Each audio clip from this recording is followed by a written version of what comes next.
સુરતની નવી civil hospital ખાતે એલર્જી ટેસ્ટિંગ અને ઇમ્યુનોથેરાપી ક્લિનિકનું ઉદ્ઘાટન કરવામાં આવ્યું હતું। જલશક્તિ મંત્રી શ્રી સી.આર. પાટીલના હસ્તે ઉદ્ઘાટન કરવામાં આવ્યું હતું। સિવિલમાં દરરોજ સુરત સહિત દક્ષિણ ગુજરાતમાંથી મોટી સંખ્યામાં દર્દીઓ સારવાર માટે આવતા હોય છે। સાથે જ મહારાષ્ટ્ર અને મધ્યપ્રદેશના વિવિધ શહેરમાંથી પણ દર્દીઓ સારવાર માટે આવે છે।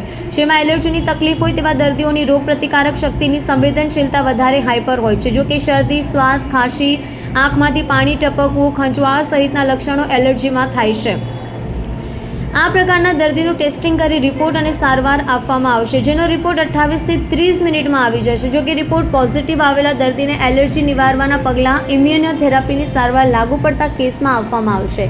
ટીબી એન્ડ ચેસ્ટ વિભાગના વડા ડોક્ટર પારુલ વડગામા અને ડોક્ટર ભૂમિકાએ જણાવ્યું હતું, સિવિલમાં આજે શરૂ થયેલા આ ક્લિનિક ટીબી એન્ડ ચેસ્ટ વિભાગની ઓપીડીમાં મંગળવાર અને શુક્રવારે સવારે 10 થી બપોરે 1 વાગ્યા સુધી ટેસ્ટિંગ અને સારવાર આપવામાં આવશે। આજે સવારે આ ક્લિનિકનું ઉદ્ઘાટન કેન્દ્રીય જળશક્તિ મંત્રી સી.આર. પાટીલના હસ્તે કરવામાં આવ્યું હતું, જે વેળા અનેક રાજકીય આગેવાનો અને સિવિલના તબીબી અધિકારીઓ હાજર રહ્યા હતા।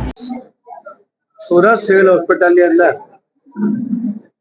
અનેક મુશ્કેલ ઓપરેશનો વિના મૂલ્યે કરીને સિવિલ હોસ્પિટલમાં સુરતમાં લોકોને જે વિશ્વાસ ઉભો કરે છે એના માટે અહીંયાના 100 ડોક્ટર્સ, નર્સિંગ સ્ટાફ અને અન્ય સ્ટાફ એ બધાને પહેલા તો ખૂબ ખૂબ અભિનંદન આપું છું।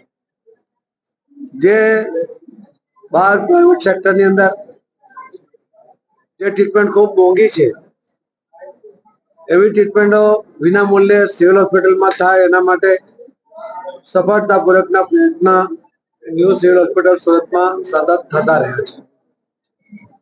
આજે એક એલર્જી એક સામાન્ય રીતે ઘણા મોટા પ્રમાણમાં આપણને જોવા મળે છે, પરંતુ ઘણીવાર એલર્જી હોય છે પણ એની ટ્રીટમેન્ટ ખબર નથી। એલર્જીને કારણે છે એ પણ ઘણીવાર ખ્યાલમાં આવતો નથી।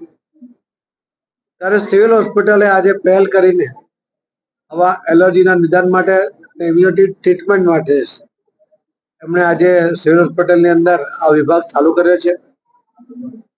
જે બહાર સારવાર કરાવી હોય કે નિદાન કરાવીને સારવાર કરે તો લગભગ 1.5 થી 2 લાખ રૂપિયાનો ખર્ચ આવે છે, જ્યારે આજે આ સુરતમાં આ સારવાર વિભાગ શરૂ કરવાને કારણે લોકોને વિના મૂલ્યે સુરતના અને દક્ષિણ ગુજરાતના જે પણ લોકોને સારવાર લેવી હશે એ લઈ શકશે એ પ્રકારની વ્યવસ્થા આજે સુરત સિવિલ હોસ્પિટલમાં શરૂ કરવામાં આવી છે।